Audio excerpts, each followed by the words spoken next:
So I'm in the Makadi region of Botswana, and I've come here to photograph one of my favourite little creatures, meerkats.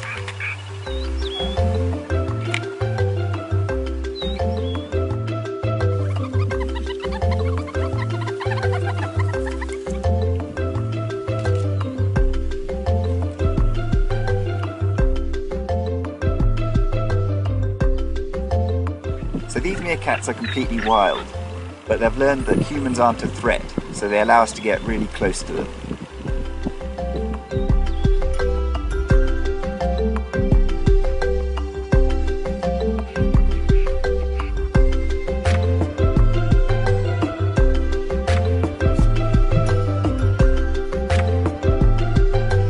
Now when you're the size of a meerkat in Africa, you'll find a lot of things want to eat you. So you always have to remain very vigilant. However, if you only stand a foot off the ground, it can sometimes be hard to see over the long ground.